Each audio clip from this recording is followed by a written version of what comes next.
से आकाश इस वक्त हमारे साथ जुड़ गए संवाददाता लाइव। आकाश, क्या कुछ अपडेट है आपके पास?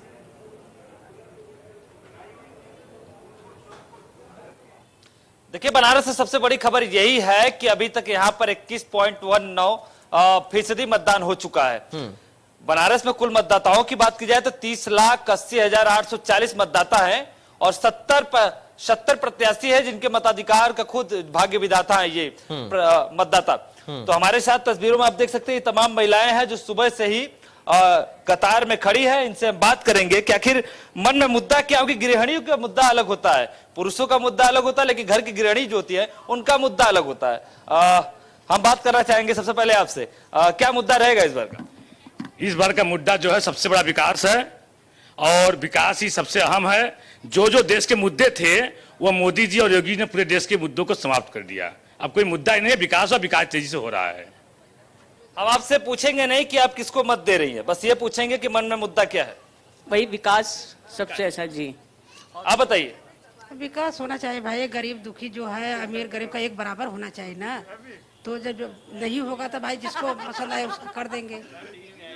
आप बताइए। हम भी चाह रहे हैं विकास मुद्दा अच्छा हो तो बढ़िया पड़े, हम लोग को गरीबों का मदद तो हो। पराग, कुछ मतदाता हैं जो पहली बार मतदान करने आए हैं, महिलाएं हैं, लड़कियां हैं, हमसे बात करेंगे। आप बताइए, पहली बार मतदान करने आई हैं, मन में क्या मुद्दा है? बीजेपी। नहीं, मैं ये नहीं पूछा हूँ कि आप किसको मत देंगी, बस मन में मुद्दा चाह रहा था। कुछ लोग हैं उनसे भी हम पूछ लेते हैं। मैं ये नहीं पूछूंगा कि किसको आप वोट देंगे, बस ये बताइए मन में मुद्दा क्या है? मुद्दा विकास का है, एम्प्लॉयमेंट का है। जो चल रहा है वो बेटर है और अच्छा होगा ये भी जानते हैं, और जो अच्छा होने वाला और भी अच्छा होगा इसी विश्वास के साथ मत देने आए हैं। आप बताइए। सेम भैया, वही विकास के लिए हम लोग हैं। जितना विकास होगा जितना। जय श्री राम। तो ये बनारस के लोग थे। आप बताइए, आप कौन सा मुद्दा लेके आई हैं? मैं भी ऐसा ही ग्रोथ के ही लिए लेकर आई हूँ, जो ग्रोथ करेगा अच्छा उसके ही लिए दूंगी। जो अच्छा कार्य करेगा उसको। हाँ।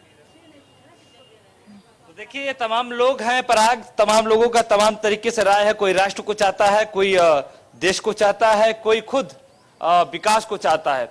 बनारस में 3 मंत्री है जिनकी साख दांव पे लगी है। उत्तरी से रविंद्र जायसवाल जो 2012 में यही के प्रत्याशी थे और उनको जीत हासिल हुई। 2017 में योगी आदित्यनाथ की सरकार में उनको मंत्री का दर्जा दिया गया।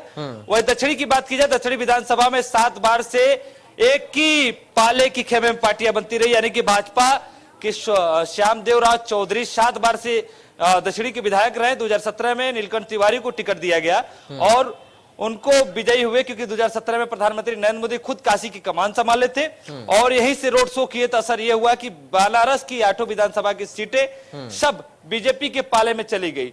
तो इस बार शहर दक्षिणी में नीलकंठ तिवारी की प्रतिष्ठा दांव पे है, क्योंकि समाजवादी पार्टी से सीधा टक्कर है। समाजवादी पार्टी उनसे कड़ा मुकाबला कर रही है। वही शिवपुर की बात की जाए तो शिवपुर से कैबिनेट मंत्री अनिल राजभर मैदान में है। वही उनके सामने जो फाइट कर रहे हैं, जो टक्कर कर रहे हैं, ये समाजवादी पार्टी के गठबंधन प्रत्याशी है खुद अरविंद राजभर, जो ओम प्रकाश राजभर के पुत्र हैं, वो भी मैदान में है। वही पराग, सेवापुरी की बात की जाए तो सेवापुर में 2017 में नीलरतन नीलू खुद वहां के विधायक रहे और वर्तमान में भी उनको टिकट दिया गया है। वही सामने जो फाइट कर रहा है उनसे वो समाजवादी पार्टी से पूर्व राज्य मंत्री सुरेंद्र सिंह है, जो कांटे की टक्कर बताई जा रही है। वही पराग, पिंडरा की मैं बात करूं तो पिंडरा से अजय राय फाइट कर रहे हैं, जो कांग्रेस के प्रत्याशी हैं। वहां 5 बार से विधायक रहे हैं, उनकी सीधे टक्कर वहां के खुद भाजपा विधायक जो वर्तमान में है अवधेश सिंह से टक्कर है। तो ये कड़ा मुकाबला है बनारस में और एक कड़ी टक्कर है। रोहनिया की बात की जाए तो रोहनिया के जो टक्कर है ये बड़ा दिलचस्प है। अपना दल एस जो भाजपा के गठबंधन के साथ है, वहां से डॉक्टर सुनील पटेल को उतारी है। वही अपना दल कमेरावादी जो अनुप्रिया पटेल की माता है, राजमाता है कृष्णा पटेल, उनका प्रत्याशी उतरा है अभय पटेल। तो ये कांटे की टक्कर है। पुत्री और माता ने दोनों ने प्रत्याशी कड़ा मुकाबला किया है। तो ये टक्कर कांटे के देखने को मिलेगा रोहनिया में। वही कैंट की बात की जाए पराग, तो कैंट में पूर्व सांसद जो कांग्रेस के पूर्व सांसद रहे राजेश मिश्रा, वो चुनाव मैदान में है और खुद भाजपा का तिलिस्म रहा। 1991 से लगातार भाजपा कैंट विधानसभा में जीतती आई है। इस बार भी सौरभ श्रीवास्तव को टिकट मिला है वो करारी फाइट कर रहे हैं और सबसे बड़ा विधानसभा कैंट विधानसभा है। जी पराग। ठीक है आकाश, आप हमारे साथ बने रहिए। हमारे साथ अलग अलग जगह से और भी संवाददाता जुड़ गए हैं। राजन मिश्रा के पास इस वक्त हम चलते हैं। राजन हमारे साथ जौनपुर से जुड़े हुए। राजन, अभी तक का वोटिंग परसेंटेज क्या कुछ कह रहा है और क्या अपडेट है आपके पास ताजा? जी पराग, बिल्कुल अगर हम वोटिंग परसेंटेज की बात करें तो 11 बजे तक जौनपुर का जो परसेंटेज है वो 21.27% कुल मतदान हुआ है 11 बजे तक। और यहाँ पे 9 विधानसभा है। अगर 9 की हम बात करें तो शाहगंज में 23.6%, जौनपुर सदर में 30.03%, मलनी विधानसभा में 23%, मोगरा बासापुर विधानसभा में 23.24%, मछली शहर में 23%, मड़ियाहू में 22%, जफराबाद में 18%, किराकत में 18.6% और बदलापुर में 22% मतदान हुआ। तो कुल मिला के जौनपुर का जो वोटिंग परसेंटेज है 11 बजे तक का वो 21.27% है और मतदान जो है शांतिपूर्वक चल रहा है। एक दो जगह पे ईवीएम जो है खराब हुई थी, उसको दुरुस्त करा दिया गया, समय से मतदान शुरू हो गया, शांतिपूर्वक मतदान चल रहा है। जिलाधिकारी जो है अधिकारी जो है वो एसपी के साथ जो है कर रहे हैं और निरीक्षण कर रहे हैं कि कहीं पे भी कोई शिकायत न देखने को मिले। पैरामीट्रिक फोर्स लगाई गई। हम एक बूथ के सामने खड़े हैं, आगे तस्वीर आपको दिखाएं, देखिए किस तरह से किस कदर बूथ को जो है वो सजाया गया है, गुब्बारे लगाए गए हैं और यहाँ पे लोग आ रहे हैं। बता दें कि धूप बहुत तगड़ी है, लेकिन बावजूद भी लोगों का उत्साह जो है वो थमने का नाम नहीं ले रहा है और लोग जो है वोटिंग करने के लिए घरों से निकल रहे हैं और सुबह से ही आ रहे हैं। थमने का नाम आप देखिए, किस तरह से वोट करके आ रहे हैं। हम इनसे बात करेंगे। भाई साहब, क्या नाम है आपका? दिनेश जी, ये बताइए आपने वोट किन मुद्दों पे वोट किया?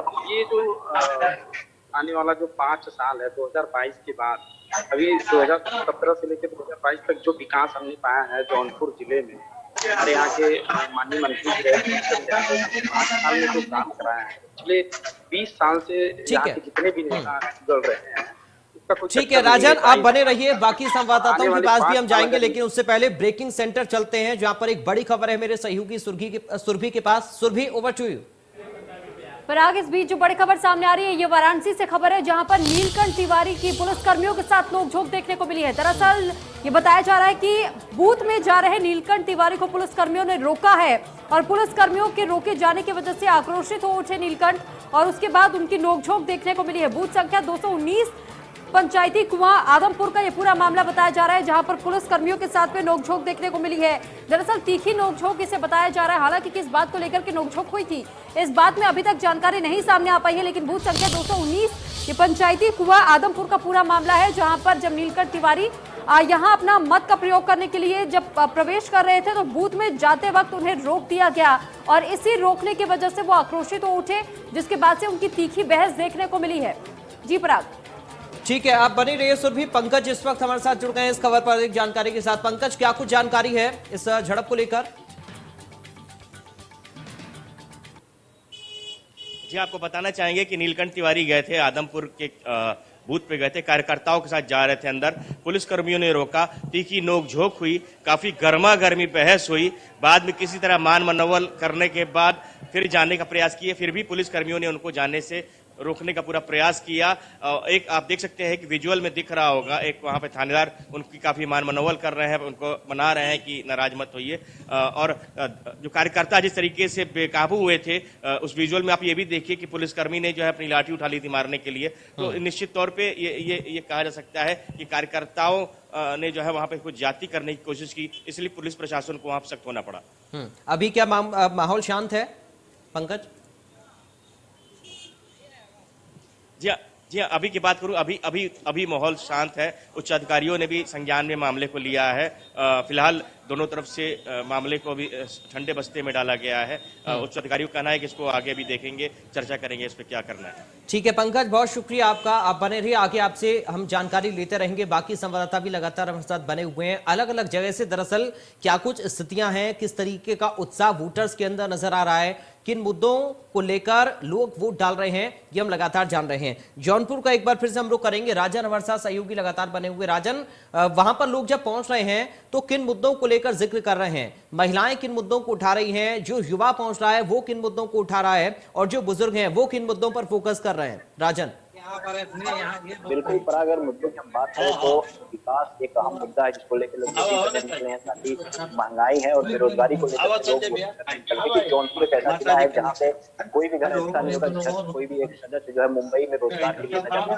तो कोरोना काल में जिस तरह से लोग लौट के आए, अगर रोजगार रहता ये एक अहम मुद्दा लोगों के लिए है। रोजगार न होना वोटिंग करने के लिए विकास का काम होता है। क्योंकि जौनपुर में शाही किला है, ताला मस्जिद है, इतना धाम चौकिया है, तो जिस तरह से पर्यटन को देखा जाना चाहिए था उसका भी बढ़ावा नहीं मिला। तो वो एक अहम मुद्दा है। जौनपुर में जाम की समस्या आए दिन बनी रहती है। अगर आपको किसी भी तरफ निकलना हो, चाहे वाराणसी जाना हो, चाहे लखनऊ जाना हो, गोरखपुर जाना हो, हर तरफ है और जाम लगता है। जिसको लेकर जाम की समस्या ये सब विकास के मुद्दे हैं। महंगाई है, घर लेके औरतें जो है वो वोटिंग करने आ रही है। तो विकास के मुद्दों को लेकर के लोग आज वोटिंग करने निकले। ठीक है, गाजीपुर का हम रुख करते हैं जहां पर आलोक हमारे संवाददाता इस वक्त हमारे साथ जुड़े हुए हैं। आलोक त्रिपाठी, क्या जानकारी आपके पास है? वोटिंग परसेंटेज क्या कुछ कह रहा है गाजीपुर में?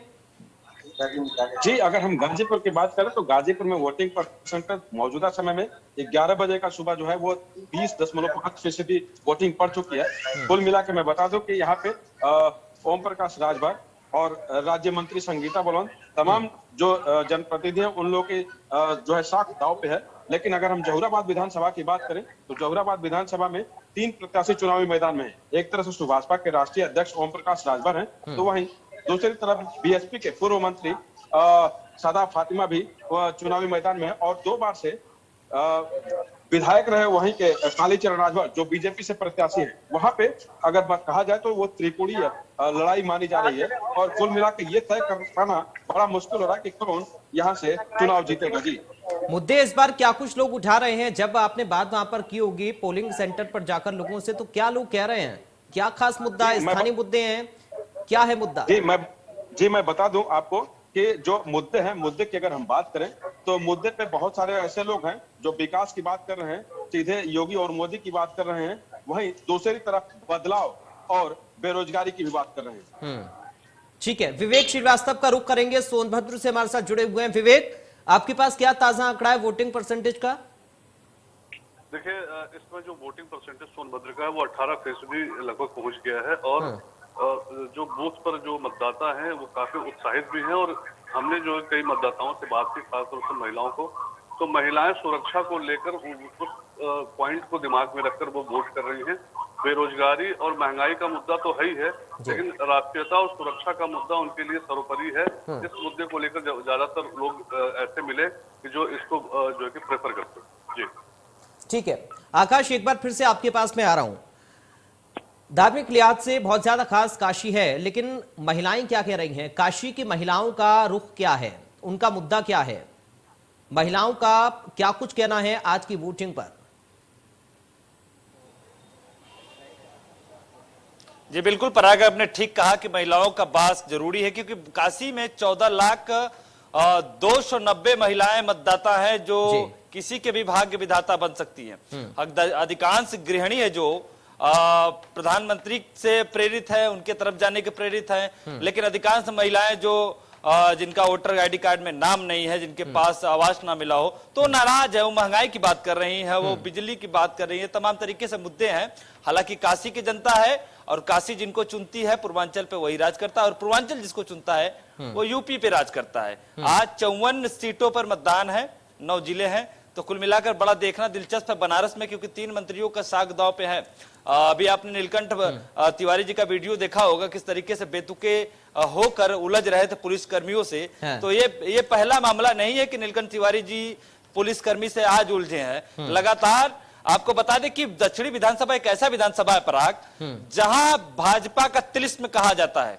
इनके पहले 2012 तक जो थे वो श्याम देव चौधरी थे, जो लगातार 7 बार से विधायक बनते आए। 2017 में इनको टिकट ना देके नीलकंठ तिवारी को टिकट दिया गया और इनको मोदी लहर या मोदी फैक्टर काम कर गया। 2017 में इनको विजयी हुआ और ये जीत गए। इनको उत्तर प्रदेश सरकार द्वारा राज्य मंत्री बनाया गया। लेकिन 2022 की जो लड़ाई है, कांटे की इसलिए लड़ाई है क्योंकि ये किसी जनता के बीच नहीं जाते थे। बनारसी भाषा में कहा जाए तो जब प्रधानमंत्री आए, मुख्यमंत्री आए, तो ये कुर्ता पहन के झाड़ते हुए प्रधानमंत्री के पास जाकर तस्वीर खिंचा के बस चले जाते थे। ये माहौल है बनारस के, इतनी नाराजगी है नीलकंठ तिवारी से। और यही सामने जो उनके सामने खड़े हैं समाजवादी पार्टी से किशन दीक्षित, जिनसे कांटे की टक्कर है।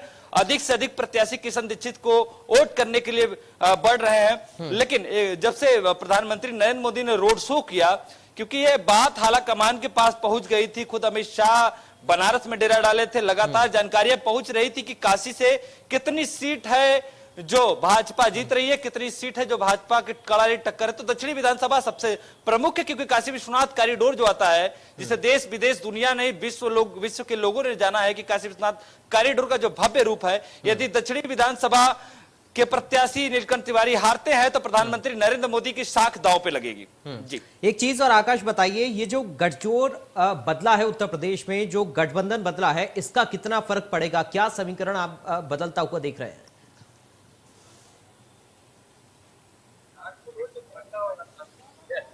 देखिए, शहर में बात करें तो शहर में केवल पीएम मोदी, सीएम योगी का चेहरा है।